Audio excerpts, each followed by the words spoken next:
He held the shaking alien child, while the High Council watched without a word. Before we dive into this story, drop a quick hi in the comments and tell me where you're watching from. It really helps support the channel. The Grand Chamber of the Galactic High Council fell silent as Ambassador James Porter entered. The immense circular room, with its soaring crystalline dome revealing the tapestry of stars above, was designed to intimidate. And it worked. For 3 galactic standard months, James had been representing humanity in these halls. Earth's admission to the interstellar Concordat was conditional at best, probationary at worst. After centuries of isolation, humanity had finally developed faster than light travel, only to discover they were late to the cosmic party. Very late. Ambassador Porter intoned High Counselor Vexner, his voice reverberating through the chamber. The Taurian's 4 eyes blinked in sequence, a sign of impatience James had learned to recognize. You have been summoned to witness the final deliberation regarding Earth's petition for full membership. James nodded respectfully, his diplomatic training keeping his face neutral despite the anxiety churning in his stomach. 600 years of interstellar history, 27 established species, and countless protocols he was still struggling to memorize. Humanity was the new kid on the block, and the neighborhood was not particularly welcoming. "Thank you, High Counselor," James replied, his voice steady. "Earth awaits your wisdom." The assembled council members, representatives from the 17 most powerful species in known space, shifted in their seats. Some were humanoid enough that James could read their body language. Others remained utterly alien. The Morigi representative was essentially a floating cloud of luminescent particles. The Zentari delegate resembled an elegant crystal formation that occasionally pulsed with internal light. The Taurians, like Vexner, were massive quadrupeds with upper torsos that reminded James of minotaurs from Earth mythology. High Counselor Vexner raised one of his forearms. "Before we begin, there is a matter of procedure. The observation gallery will be occupied today." James looked up. The tiered seating that encircled the council chamber had been empty during all his previous visits. Now, a group was entering through a side entrance, about 30 beings of various species, all wearing the formal robes that marked them as diplomatic attaches and junior ambassadors.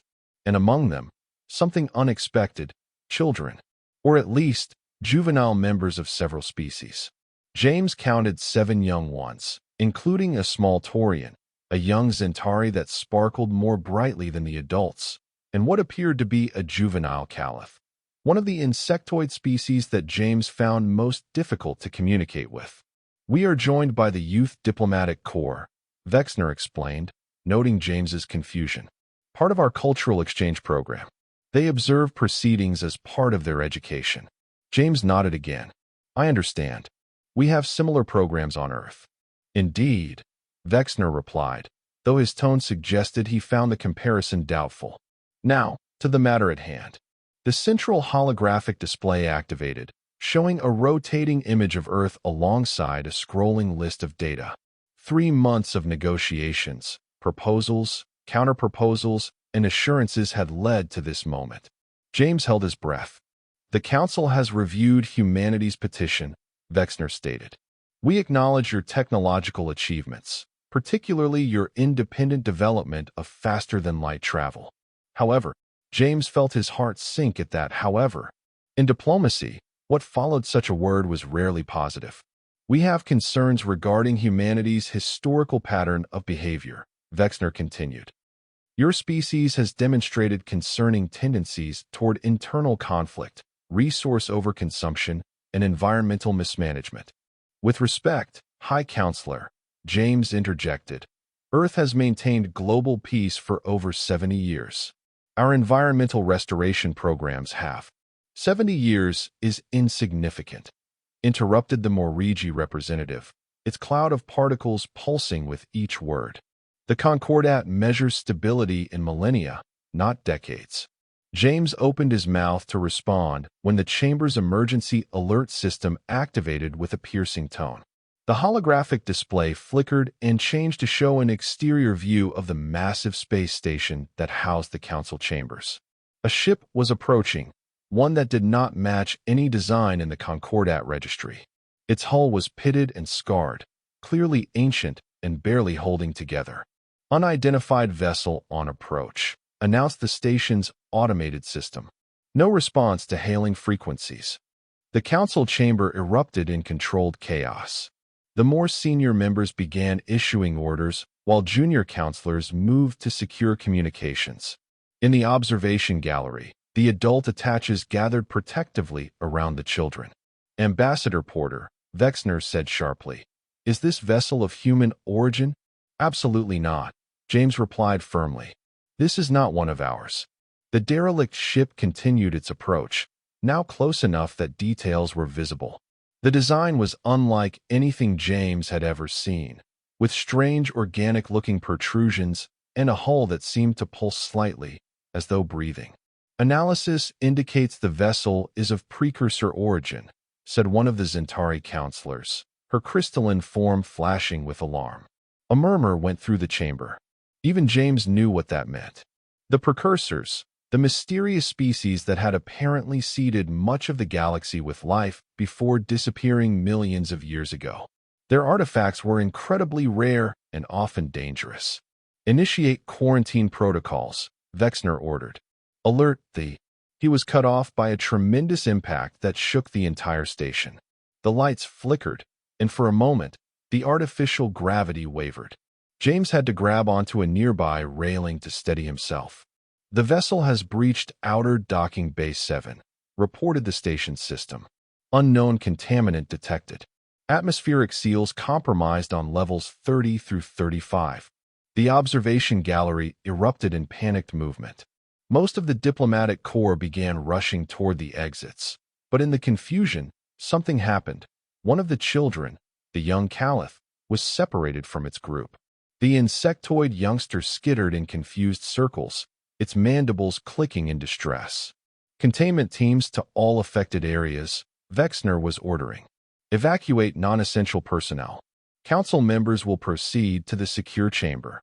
He turned to James. "Ambassador, please join your fellow diplomatic representatives in Evacuation Zone 3. James nodded and turned to leave, but his eyes caught on the young Caliph in the gallery, now completely alone as the last of the adults disappeared through the exit. The council members were already moving toward their secure area, none of them noticing the abandoned child. Without thinking, James changed direction and headed for the stairs to the observation gallery. "Ambassador Porter," Vexner called after him.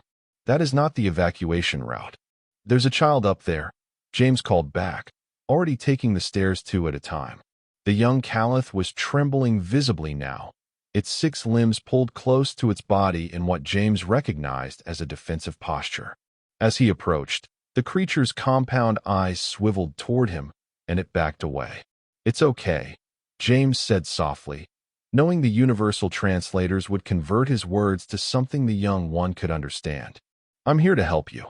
The station shuddered again, and the lights dimmed momentarily. From somewhere distant came the sound of alarms and shouting. The Caliph child chittered in fear, its exoskeleton clicking as it trembled. James approached slowly, hands open in what he hoped was a universal gesture of non-threat. "My name is James," he said gently. "I'm going to get you somewhere safe, okay?" He was within arm's reach of the child now. The young Caliph was about the size of a human 6-year-old, though its insectoid features made age difficult to estimate. Its exoskeleton was a pale blue, much lighter than the deep indigo of adult Caliph, and seemed softer, not yet fully hardened with age. James knelt down to be at eye level with the child. "May I pick you up? We need to move quickly." The Caliph's antennae quivered, and for a moment, James thought it would bolt. Then, slowly, it extended 2 of its upper limbs toward him. James carefully gathered the alien child into his arms, surprised at how light it was, perhaps 15 kilograms at most. The exoskeleton was warm to the touch and vibrated slightly with what James assumed was the Caliph equivalent of a heartbeat. When he turned back toward the council chamber, he was surprised to see that several council members remained, watching him. They had paused in their evacuation to observe his interaction with the Caliph child. The secure chamber is this way, Ambassador, Vexner said, his voice unreadable. James nodded and hurried down the stairs, the Caliph child clinging to him. As he crossed the chamber floor, he became aware of how utterly silent it had become. The council members were watching him with expressions that ranged from surprise to what might have been curiosity. He had just reached the group when another impact rocked the station, this one much closer. The lights failed completely for several seconds before emergency power kicked in, bathing everything in a dim red glow. Containment breach on level 40, announced the station system. Unknown entities detected. We must move quickly, said the Zentari counselor, her crystalline form glowing more intensely in the dim light. The group moved swiftly through a series of corridors, descending several levels via emergency lifts. The Caliph child remained clinging to James, its trembling now constant. He could feel the vibration of its mandibles against his chest, what he assumed was a sound of distress too high-pitched for human ears. It's going to be okay, he murmured, one hand gently stroking the child's back. I've got you. They arrived at a massive set of doors that slid open to reveal a bunker-like room. Inside, several other council members and high-ranking officials were already gathered around monitoring stations. Seal the chamber, Vexner ordered as soon as they were inside. The doors hissed shut behind them, and James felt rather than heard the heavy locking mechanisms engage. Status report, demanded the Morigi representative. One of the technicians, a slender, amphibious nereid, manipulated the controls. The unknown vessel has fully breached the outer hull. We're detecting multiple intruders spreading throughout the station. They appear to be some kind of automated systems, drones or robots of precursor design. Holographic displays showed security footage from various parts of the station. James caught glimpses of metallic, spider-like machines skittering along corridors and climbing walls. They moved with disturbing organic fluidity despite their clearly mechanical nature. What do they want? Asked one of the junior counselors. Unknown, replied the technician. They're accessing data terminals and interface points throughout the station. It appears they're searching for something. The Caliph child in James's arms gave a sudden chirp of distress, its compound eyes fixed on one of the displays. James followed its gaze and saw a group of adult Caliph cornered in what looked like a conference room, surrounded by the spider-like machines. That's the Caliph delegation, said Vexner, his four eyes blinking rapidly. Can we establish communication? The technician worked the controls, and after a moment, audio filled the secure chamber, the clicking, chittering language of the Caliph, overlaid with mechanical whirring and the occasional crash. The child in James's arms began to tremble more violently, its antennae fully extended and quivering. It made a series of high-pitched clicks that, even without translation, James recognized as distress. Or perhaps recognition. Can you translate? He asked the nearest technician. After a moment, the universal translation system kicked in, converting the Caliph's sounds to standard. Require access to the historical archives, one of the adult Caliph was saying. Our delegation cannot. The rest was cut off by a mechanical screech as one of the spider drones lunged forward.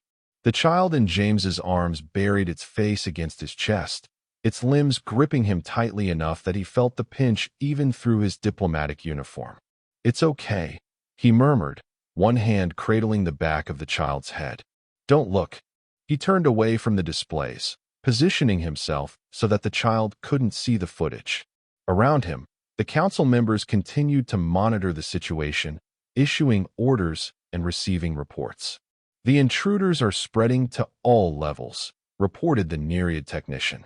Security teams are engaged, but conventional weapons seem to have limited effect. What about the evacuation? James asked, suddenly concerned for the diplomatic corps and the other children who had been in the observation gallery. Evacuation pods successfully launched from bays 1 through 5, the technician confirmed. Approximately 80% of non-essential personnel have been evacuated. James felt a measure of relief, but it was short-lived as the security footage switched to show a group of the spider drones attempting to breach a door marked with the Concordat's symbol for secure data storage. They're trying to access the central archives, Vexner said, his voice tight with concern. All the collected knowledge of the Concordat is stored there, including the location of every member world. Can they get through those doors? Asked the Zentari counselor. Eventually, replied the technician grimly. The security systems were not designed to repel precursor technology. The Caliph child was still trembling in James's arms, but its grip had loosened slightly. It turned its head just enough to peek at the displays with one compound eye. Hey, James said softly, drawing its attention back to him. What's your name? Can you tell me your name? The child's mandibles moved, producing a series of clicks. The translation came through James's earpiece. Ticketh. Ticketh, James repeated, smiling. That's a good name. I'm James. J. James, the child attempted, the translator struggling with the conversion. That's right. James nodded encouragingly. We're going to be okay, Ticketh. The council is working to fix this. Around them, the council members were indeed working, but their expressions did not inspire confidence. They spoke in urgent, hushed tones, occasionally glancing at James and the child. The archive defenses will not hold for long, Vexner finally announced to the chamber at large. If these precursor machines access our database, they could potentially obtain the coordinates of every world in the Concordat. Can we purge the data? Suggested one of the counselors. Impossible without proper authorization, replied the Nereid technician. The system requires biometric confirmation from at least 12 council members, and the process takes hours. Then we must prevent them from breaching the archive, said the Morigi representative, its particle cloud condensing with what James interpreted as determination. How? Demanded another counselor. Our weapons are ineffective, and the station's defensive systems were not designed for internal threats of this magnitude. A tense silence fell over the chamber. James could feel the weight of the moment. The entire Concordat, thousands of worlds and trillions of beings, potentially at risk. He looked down at Ticketh, who was watching him with those alien compound eyes that somehow still managed to convey trust. An idea began to form in his mind. These are precursor machines, James said, breaking the silence. Ancient technology, correct? Vexner turned all four eyes toward him. Yes, Ambassador. Likely millions of years old. Then they might have vulnerabilities that modern systems don't, James continued. On Earth, we have a saying, sometimes the oldest problems have the simplest solutions.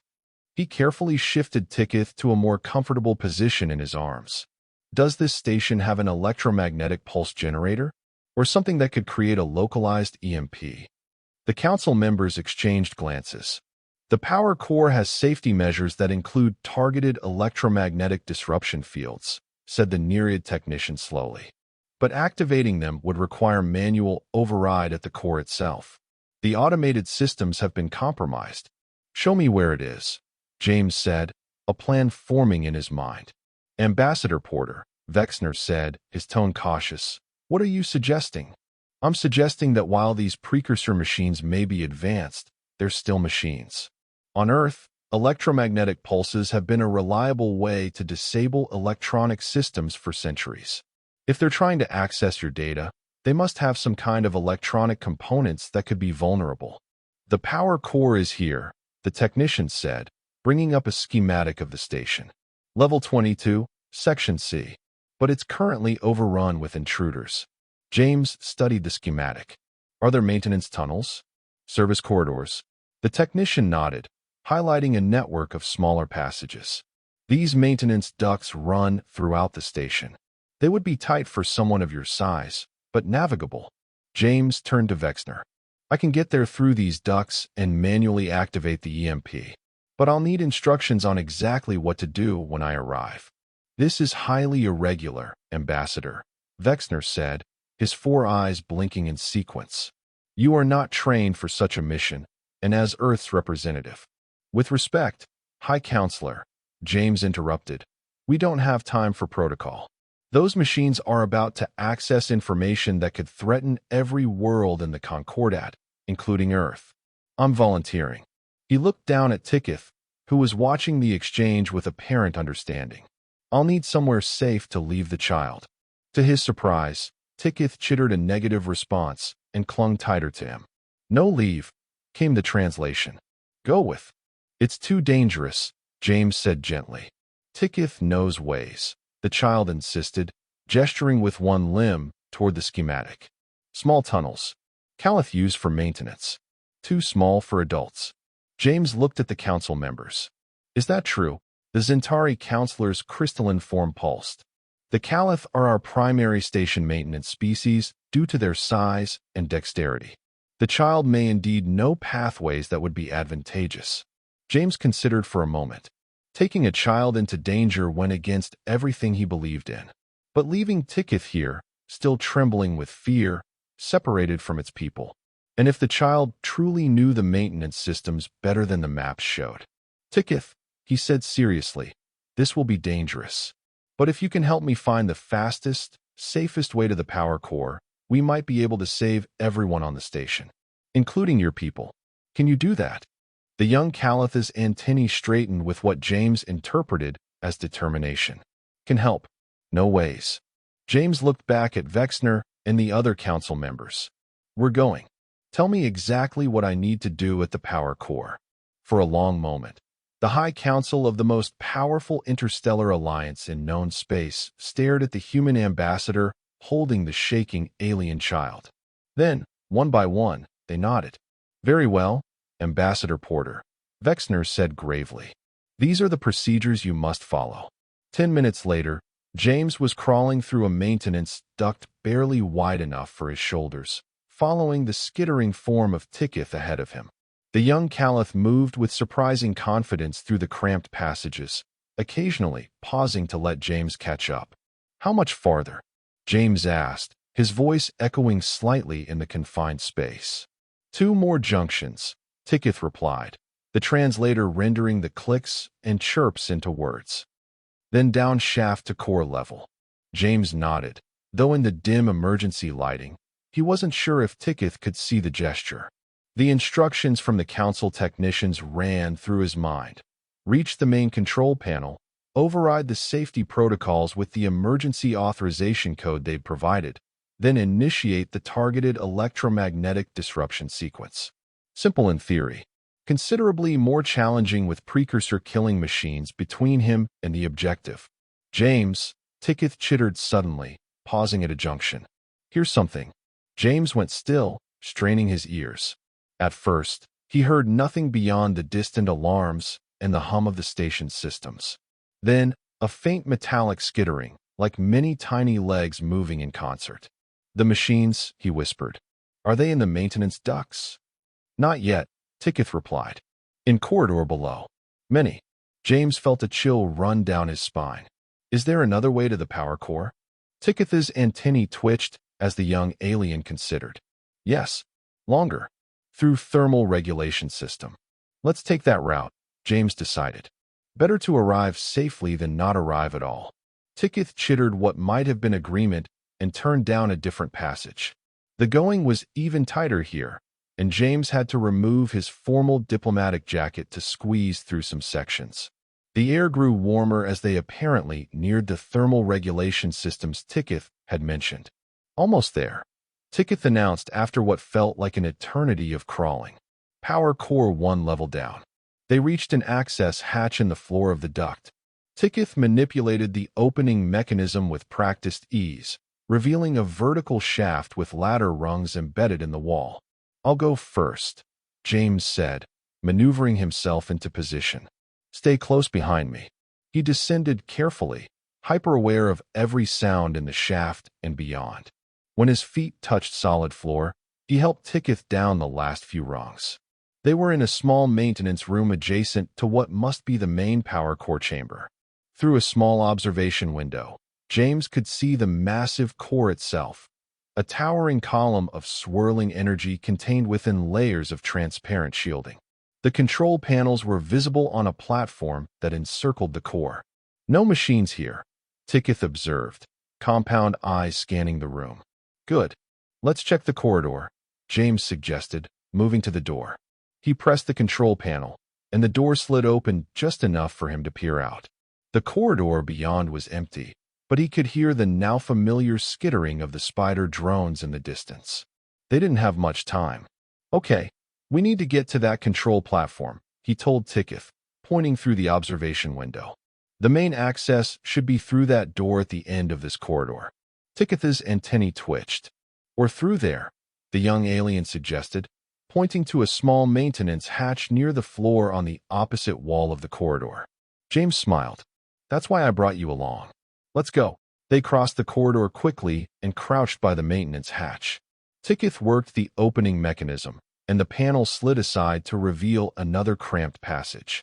"This leads to core maintenance access," Ticketh explained, "used for servicing lower shield generators." James nodded. "Lead the way." The passage was almost too small for James. He had to wriggle forward on his belly in some sections. Ticketh moved ahead easily, occasionally pausing to wait for him. After about 20 meters, they reached another hatch. "Core chamber beyond," Ticketh whispered. "Platform above us." James peered through the slats in the hatch. They were indeed directly beneath the control platform that encircled the power core. He could see the underside of the metal grating that formed the platform's floor. "Looks clear," he murmured. "Let's go." Ticketh opened the hatch, and they emerged into the vast chamber housing the power core. The core itself dominated the center of the room, a column of contained energy that pulsed with a rhythm almost like a heartbeat. The control platform encircled it at about 5 meters above the floor where they now stood. "Stairs there." Ticketh pointed to a metal staircase that led up to the platform. They had just started toward it when the main doors to the chamber slid open. James grabbed Ticketh and pulled them both behind a large power conduit as 3 of the spider-like precursor machines entered the room. The machines were even more unsettling up close. Each was about 1 meter in diameter, with 8 jointed legs that moved with disturbing organic fluidity. Their central bodies were roughly spherical, covered in what looked like ancient, corroded metal that somehow still functioned perfectly.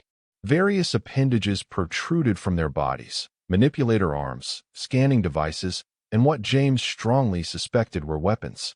"They're heading for the controls," James whispered as the machines skittered directly toward the stairs. Ticketh trembled against him, but the young alien's voice was steady when it spoke. "Need distraction?" James nodded, thinking quickly.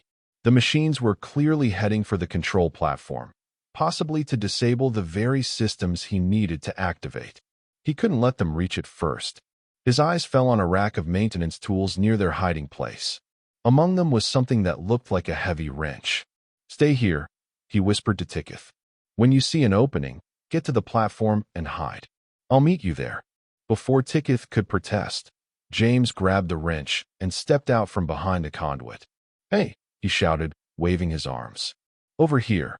The spider machines stopped their advance toward the stairs and swiveled to face him. For a moment, nothing happened, and James wondered if they even had sensory systems that could detect him. Then all 3 machines turned and began skittering toward him with alarming speed. "Okay, not my best plan," James muttered, backing away. He glanced quickly toward the conduit where Ticketh was hidden and saw the young alien already slipping away toward the stairs, keeping to the shadows. Good. Now he just had to survive long enough to join the child on the platform. The lead machine lunged at him, and James swung the wrench with all his strength. There was a satisfying clang as metal met metal, and the machine staggered sideways.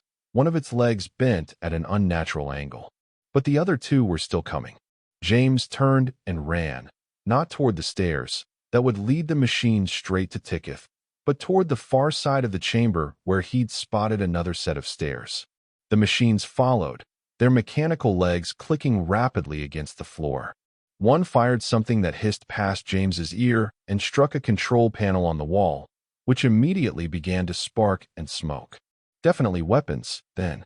James reached the second staircase and took the steps 2 at a time, the machines right behind him. He emerged onto the control platform and sprinted around the circumference, heading toward the main control panel where he could see Ticketh already waiting, partially hidden behind a console. The machines were closing in. James had seconds at most before they would be on him. He reached Ticketh and the main control panel, immediately locating the emergency override interface the council technicians had described. His fingers flew over the controls, inputting the authorization code they had given him. The panel beeped in confirmation, and new options appeared on the screen. System primed for electromagnetic disruption sequence, announced the station's automated voice. Warning, this action will temporarily disable all electronic systems within a 100-meter radius of the core. Proceed. The spider machines had reached the platform now, all three converging on James and Ticketh from different directions. Yes, James shouted, slapping the confirmation button. Nothing happened. Manual activation required, stated the system calmly. Please engage primary and secondary release mechanisms simultaneously. James spotted the two manual controls on either side of the panel, too far apart for him to reach both at once. Ticketh, he said urgently, pointing to the left control. When I say now, pull that lever down as hard as you can. The young Caliph chittered understanding and moved into position, for limbs gripping the lever. The machines were meters away now, mechanical appendages extended toward them. Now, James shouted, yanking down on his lever as Ticketh did the same.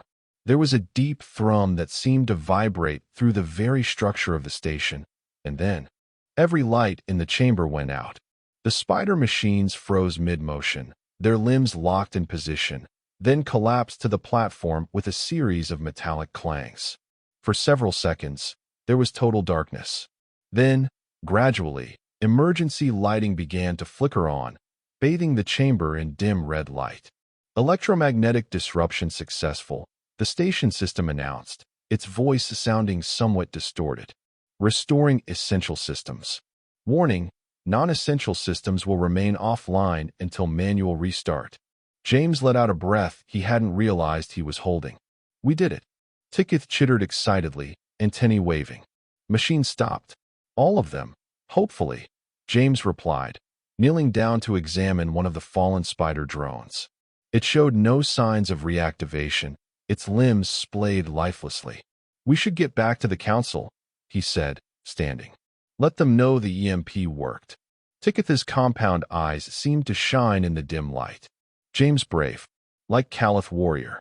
James smiled, feeling a strange surge of pride at the alien child's words.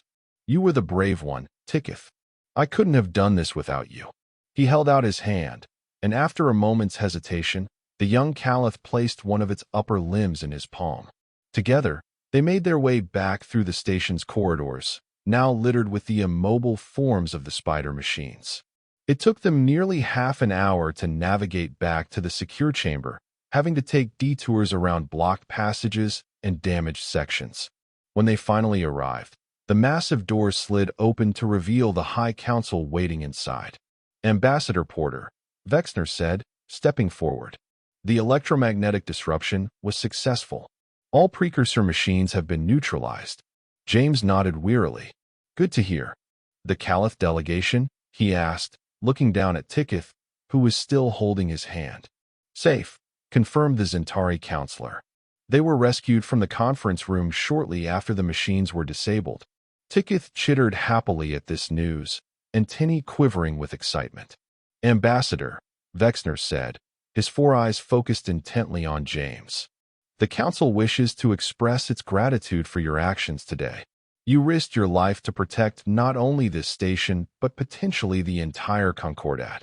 Around the chamber, the other council members were watching him with expressions that ranged from thoughtful to openly respectful. I did what anyone would have done, James replied simply.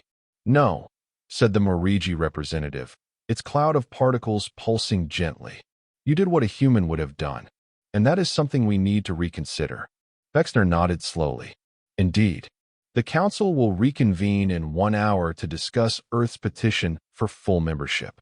Given today's events, I believe the deliberations may take a different course than previously anticipated. James felt a surge of hope, but before he could respond, there was a commotion at the chamber doors. A group of adult Caliph entered, their mandibles clicking rapidly in what James now recognized as their language. Ticketh let go of James's hand and skittered toward them, chittering excitedly. One of the adults, presumably a parent or guardian, gathered the child into a many-limbed embrace. As James watched the reunion, he felt a profound sense of satisfaction. This was why he had become a diplomat, to bridge divides, to build understanding between different peoples. Today, that work had taken an unexpected form, but the principle remained the same. The adult Caliph holding Tikith approached James, its mandibles moving in what the translator rendered as, "You protected our child when we could not." The Caliph do not forget such debts. James bowed slightly. "No debt is owed. I'm just glad Tikith is safe." The Caliph made a gesture with its upper limbs that James couldn't interpret. "Nevertheless, you have the gratitude of the Caliph people, and our support in the Council's deliberations." As the Caliph delegation withdrew, taking Tikith with them, James caught the young alien waving one limb in farewell. He waved back, smiling. Vexner approached him again. "It seems you have made a powerful ally today, Ambassador."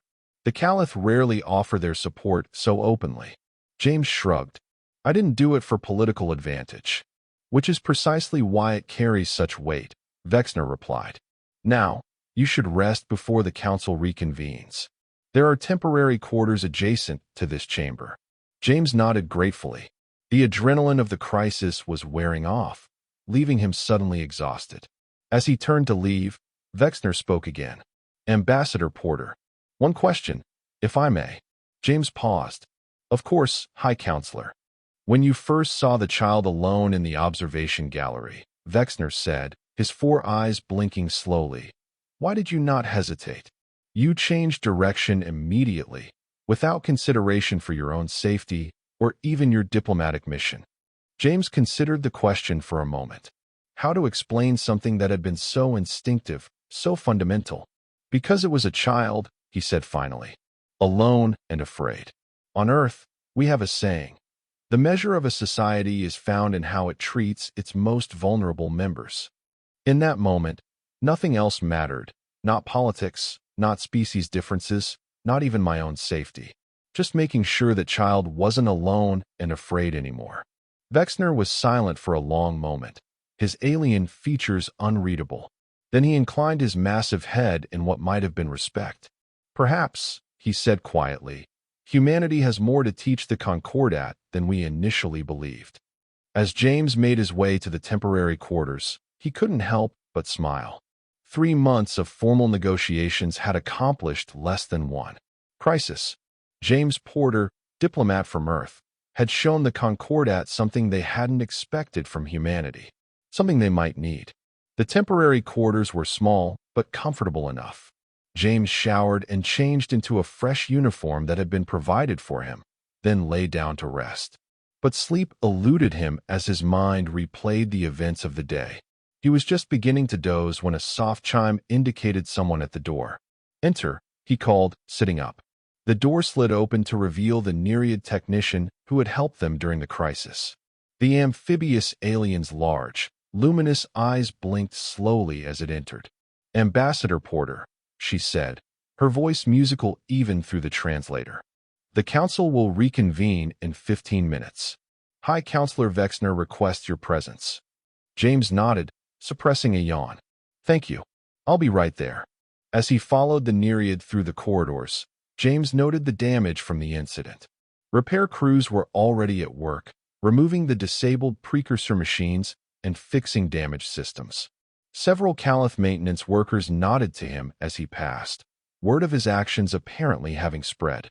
The council chamber had been restored to some semblance of order, though signs of the crisis remained. The observation gallery was empty now, the holographic displays showing status reports rather than security footage.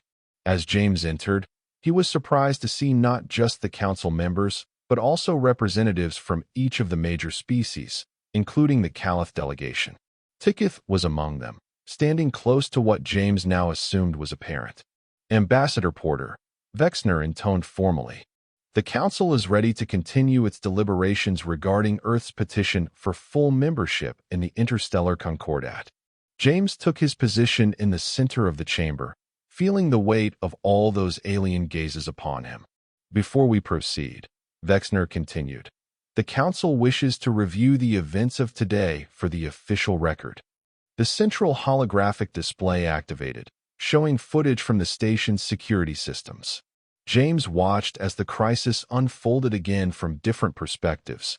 The arrival of the precursor vessel, the release of the spider machines, the panic in the observation gallery. Then came footage that James hadn't seen before. Himself, climbing the stairs to reach the abandoned Caliph child. The image froze on the moment he knelt before Ticketh, hands extended in a gesture of help and reassurance. "This," said Vexner, indicating the frozen image, "is what the Council wishes to discuss." James swallowed. "I was just helping a child in distress, High Counselor."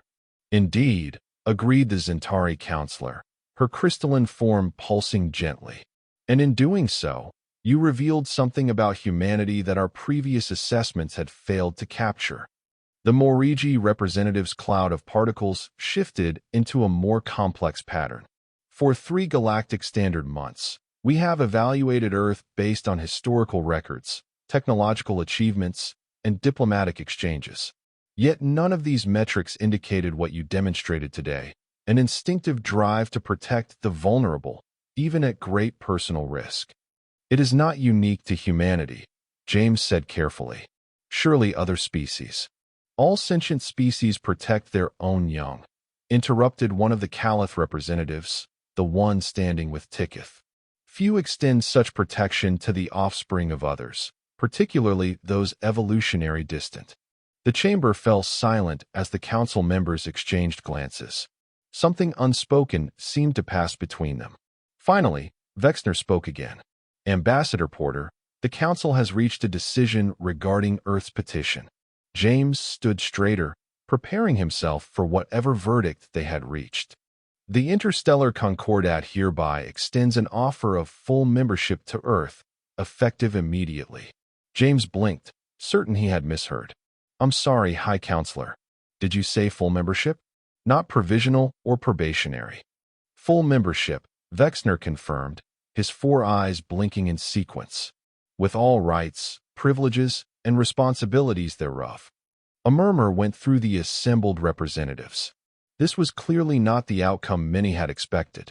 "The Council's decision is unanimous," added the Zentari Counselor. "An unusual occurrence, I assure you." James was stunned. After months of cautious negotiations and polite skepticism, this sudden reversal seemed almost impossible. "May I ask what changed?" he inquired carefully. Vexner gestured toward the frozen image still displayed above them, James kneeling before the frightened Caliph child. "The Concordat was formed 5,000 years ago in response to the Devourer War," Vexner explained. "A conflict that nearly extinguished all sentient life in this sector of the galaxy. The founding principle was mutual protection, the strong defending the weak, the many sheltering the few." The holographic display changed to show ancient images, worlds burning, fleets in battle, refugees fleeing. "Over millennia of peace," Vexner continued, "we have become complacent. We judge new species on their technological sophistication, their economic potential, their political stability. Important metrics, yes, but they are not the measure by which the Concordat was founded." "The precursor vessel today was a stark reminder," said the Morigi representative. "There are threats in this galaxy older and more dangerous than any of us. When such threats emerge, what matters is not how advanced your drive systems are or how efficient your economy functions. What matters," the Caliph representative chittered, one limb resting protectively on Ticketh's head, "is who will stand between danger and the defenseless. Who will act when action is needed, without calculation of personal gain or political advantage." Vexner's massive form seemed to straighten. "Humanity has demonstrated this quality today through your actions, Ambassador Porter. The Council believes it is a characteristic of your species that our initial assessments failed to properly value." James felt a surge of pride, not just in himself, but in humanity. "We call it empathy, High Counselor. The ability to understand and share the feelings of another. And yes, it is central to who we are as a species." "Empathy," Vexner repeated, as if testing the word. Your languages have specific terms for such concepts. Many, James confirmed. Compassion, kindness, altruism. They're considered fundamental virtues in most human cultures. The council members exchanged glances again, and James had the distinct impression that they were re-evaluating much of what they thought they knew about humanity. There is one more matter to address, Vexner said after a moment. The precursor vessel and its machines. The display changed to show the derelict ship, now surrounded by Concordat vessels that must have arrived during James's rest period. Preliminary analysis suggests the vessel was automated. No living crew, explained the Zentari counselor. It appears to have been adrift for millions of years, perhaps since the time of the precursors themselves. Some trigger, possibly our own activities, awakened its systems. What was it trying to do? James asked. The machines seemed to be searching for something specific. They were attempting to access our historical archives, said the Nereid technician who had escorted James earlier. We believe they were searching for information about the precursors themselves. A ship from the distant past, trying to learn about its own creators, mused James. There's something almost poetic about that. Perhaps, Vexner acknowledged, though his tone suggested he found the concept more troubling than poetic. Regardless, the vessel has been secured and will be moved to a research facility for further study. The important thing, added the Morigi representative, is that the crisis has passed, thanks in large part to your actions, Ambassador Porter. James nodded, feeling somewhat uncomfortable with the praise. I was just in the right place at the right time. And I had help. He glanced toward Ticketh, who was watching the proceedings with apparent fascination. Indeed, chittered the Caliph representative. Which brings us to our final point of business. At a gesture from the representative, Ticketh skittered forward, coming to stand before James. The young alien was carrying something, a small crystalline object that pulsed with soft blue light. The Caliph wished to present you with the emblem of kin, said the representative formally. It is our highest honor, bestowed only upon those who have acted as family when true family could not. Ticketh held up the crystal, which James carefully accepted. It was warm to the touch and seemed to pulse in rhythm with his heartbeat. From this day forward, continued the Caliph representative, you are considered kin to all Caliph. Our homes are your homes. Our resources are your resources. Our protection is your protection. James was deeply moved. I am honored beyond words, he said, bowing slightly as he had seen the Caliph do. I will treasure this always. Ticketh chittered something that the translator rendered as, thank you for not leaving me alone, James' friend. James smiled at the young alien. That's what friends do, Ticketh. They stick together. Vexner's voice reclaimed the attention of the chamber. With these matters concluded, the Council formally welcomes Earth as the 28th full-member world of the Interstellar Concordat. Ambassador Porter, we request that you transmit this news to your government and prepare for the formal induction ceremony, which will take place in 7 standard days. James nodded, still somewhat dazed by the rapid turn of events. I will, High Counselor. Earth will be honored to take its place among the Concordat worlds. As the council session formally concluded, representatives from various species approached James to offer congratulations and make introductions. The diplomatic corps that had evacuated during the crisis had returned, and many were eager to establish connections with Earth's new ambassador. Through it all, James found his gaze repeatedly drawn to where Ticketh stood with the Caliph delegation. The young alien seemed different now, still small, still physically the same, but somehow changed. There was a confidence in the way Ticketh held himself, an absence of the fear that had been so evident during the crisis. Later, as the gathering began to disperse, James found a moment to approach the Caliph group. I wanted to say goodbye properly, he told Ticketh, and to thank you for your help today. You were very brave.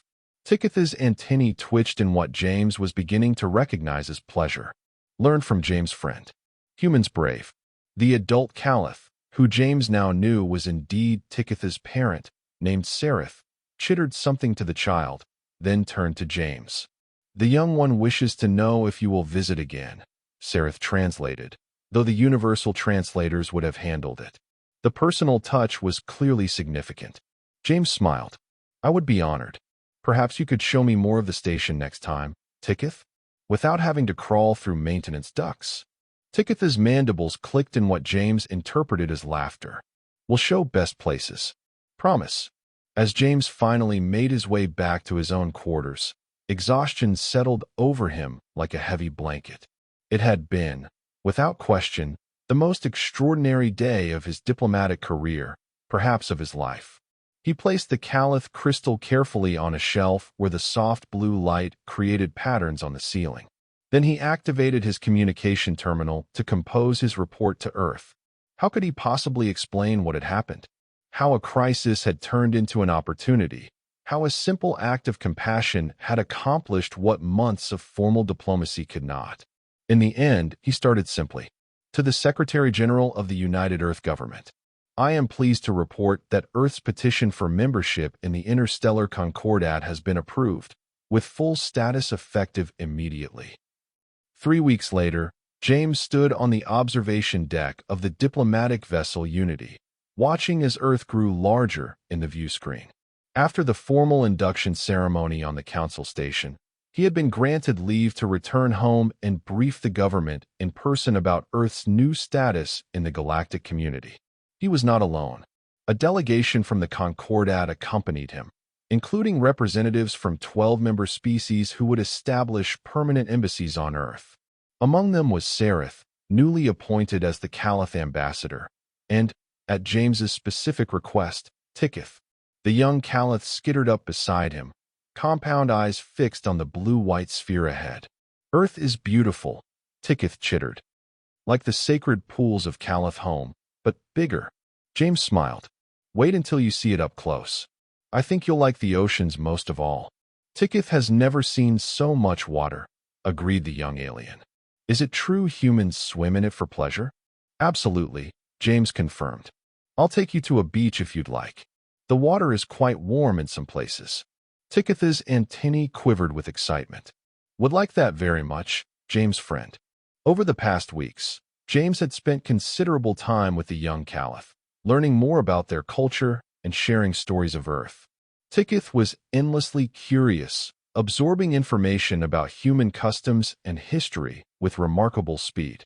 In turn, Ticketh had taught James much about the Caliph, their communal social structure, their remarkable engineering abilities, their complex art forms based on biochemical emissions that humans couldn't even perceive. Ambassador Porter called the ship's captain over the comm system. We're beginning our approach to Earth Orbital Station. The Secretary General has requested that you join the initial reception party. Acknowledged, Captain, James replied. I'll be right there. He turned to Ticketh. Duty calls. Are you ready for your first diplomatic function on Earth? Ticketh straightened to full height, still barely reaching James's waist. Ready. We'll represent Caliph with honor. I know you will, James said warmly. And afterward, perhaps we can sneak away, and I'll show you something called ice cream. It's a human food I think you might enjoy. Ticketh's mandibles clicked in anticipation. Sareth Parent says humans have strange eating habits. Looking forward to experiencing them. As they made their way to the ship's main airlock, James reflected on how much had changed in such a short time. 3 months ago, he had been a junior diplomat assigned to a seemingly impossible task, convincing the Concordat to accept humanity as equals. Now, Earth was not only a full member, but was being viewed as bringing valuable new perspectives to the ancient alliance. All because he had done what came naturally to him. He had held a shaking alien child while the High Council watched without a word. The diplomatic reception proceeded smoothly, with Earth's leaders welcoming the Concordat delegation with appropriate ceremony. James noticed with amusement how many curious glances were directed at Ticketh, who stood proudly beside Sareth during the formal introductions. Later, at the reception in the United Earth Government headquarters in Geneva, James found himself approached by the Secretary General. Ambassador Porter, she said warmly, your dispatches didn't do justice to the reality. The Caliph child is remarkable. James followed her gaze to where Ticketh was chittering animatedly with a group of fascinated Earth diplomats, Sareth translating occasionally when the universal translators struggled with particularly complex Caliph concepts. All of them are remarkable in their own ways, James replied. The Concordat species have developed along such different evolutionary paths, achieved technological advancement through such diverse means. There's so much we can learn from each other. The Secretary General nodded thoughtfully. And yet, from what you've told me, it wasn't our technology or our resources that ultimately earned us a place among them. No, James agreed. It was something much simpler. Something fundamentally human. Empathy, the Secretary General said. The ability to see ourselves in others, even when those others have 6 legs and compound eyes. James smiled. Exactly. The Concordat was founded on principles of mutual protection and support, but over millennia, they'd lost sight of why those principles mattered. They'd forgotten that at its core, civilization, any civilization, is about looking out for one another, about making sure no one is left alone and afraid when you have the power to help. A lesson humanity has had to learn and relearn throughout our own history, the Secretary General observed. True, James acknowledged. We're far from perfect, but at our best, it's what defines us. And now it's what will define our place in the wider galaxy. Across the room, Ticketh noticed James watching and waved one limb in greeting. James waved back, feeling a surge of affection for the young alien who had shown such courage during the crisis. If you'll excuse me, Madam Secretary General, James said. I promised Ticketh a human cultural experience. She laughed. By all means, Ambassador. Continue your excellent diplomatic work. James made his way across the reception hall to where Ticketh was waiting expectantly. Ready for that ice cream I promised? He asked. Ticketh's antennae quivered with excitement. Ready. As they slipped away from the formal reception, James couldn't help but reflect on the strange paths that life sometimes took. 3 months ago, he couldn't have imagined that he would form a friendship with a young alien from a species that resembled Earth's insects. He certainly couldn't have predicted that such a friendship would play a role in humanity's acceptance into the galactic community. But perhaps that was the most important lesson of all, that connections could form across the most profound differences, that understanding could bridge gaps far wider than mere physical distance. In the weeks and months that followed, Earth's integration into the Concordat proceeded with remarkable smoothness. The presence of Concordat embassies in major Earth cities quickly became a normal part of life. Human diplomats, scientists, and eventually tourists began to travel to other Concordat worlds, bringing back stories and knowledge that expanded humanity's perspective on the universe. James remained Earth's ambassador to the High Council, dividing his time between the Council Station and Earth. Ticketh, to James's delight, was formally assigned as a junior cultural attaché to the Caliph Embassy on Earth, the youngest alien diplomat in the history of the Concordat. They maintained their friendship, with James showing Ticketh the wonders of Earth while Ticketh helped James navigate the complex cultural nuances of the Concordat species. Together, they embodied the new spirit of cooperation that was transforming the ancient alliance.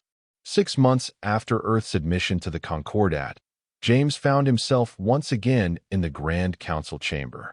This time, however, he was not alone. A delegation of human scientists and diplomats accompanied him, along with Ticketh, who now served as an unofficial liaison between humanity and the Caliph. High Counselor Vexner called the session to order. The Council welcomes Ambassador Porter and the Earth delegation. We are gathered today to hear your proposal regarding the Concordat Youth Exchange Program. James stepped forward. Thank you, High Counselor. As you know, cultural exchange has been a cornerstone of Earth's diplomatic philosophy for centuries. We believe that understanding begins with experience, with walking in another's shoes, as we say, or on another's limbs, chittered Ticketh, causing a ripple of what might have been laughter to go through the chamber. James smiled. Indeed, the Earth delegation proposes an expansion of the existing Youth Diplomatic Corps to include extended exchanges between Concordat worlds. Young people would live with host families of different species, attend educational institutions, and gain first-hand experience of diverse cultures. An ambitious proposal, noted the Zentari counselor. There would be significant logistical challenges, different atmospheric requirements, nutritional needs, social customs, all surmountable with proper planning, James countered. Earth has already begun adapting facilities to accommodate young visitors from various concordat species, and we have many human families eager to host. The Caliph support this proposal, declared Sereth, who now held a seat on the council. Our experience with Tikith's time on Earth has been overwhelmingly positive. Tikith stepped forward. I have learned more about humans by living among them than I could from any database. And they have learned about Caliph through me. When beings know each other as individuals, as friends, cooperation becomes natural. The council members exchanged glances, and James recognized the subtle signs of communication happening beyond the verbal level. The proposal has merit, Vexner finally acknowledged. The council will establish a working group to develop implementation plans. Ambassador Porter, we request that Earth lead this initiative, given that it originated with your delegation. James bowed slightly. Earth would be honored, High Counselor. As the session concluded and the delegates began to disperse, Tikith approached James. We did it, James friend, the young Caliph chittered excitedly. Soon many young ones will have experiences like mine. James smiled. That's the hope, Tikith. One friendship at a time, one connection at a time. That's how we build understanding. And understanding is how we build peace, Tikith added, quoting what had become one of James's favorite sayings. As they walked together from the council chamber, James reflected on how far they had come from that moment of crisis 6 months ago. A human diplomat and a frightened alien child, brought together by circumstance and compassion. The galaxy was vast and often dangerous. The precursor incident had been a stark reminder of that reality. But perhaps the greatest defense against such dangers wasn't advanced technology or powerful weapons, but something much more fundamental. The willingness to see oneself and others, to reach across divides, to hold a shaking hand or limb when it was needed most. In the end, it was not humanity's scientific achievements or resource wealth that had earned them a place among the stars. It was something both simpler and more profound, the capacity to care, to protect, to stand between the vulnerable and harm's way. As James and Tikith made their way to the observation deck to watch the stars together, he knew that whatever challenges the future held, this was humanity's greatest strength and most valuable contribution to the galactic community. Not what they could build or discover, but who they could be when it mattered most. And that was the end of the story. If you listened all the way to here, don't forget to leave feedback about what you thought of the story in the comments, whether positive or negative. Your feedback helps us improve. Also leave your like and subscribe to the channel for more stories like this one. And I'll leave here on the screen another video that I'm sure you'll like. Big hug, and see you in the next story.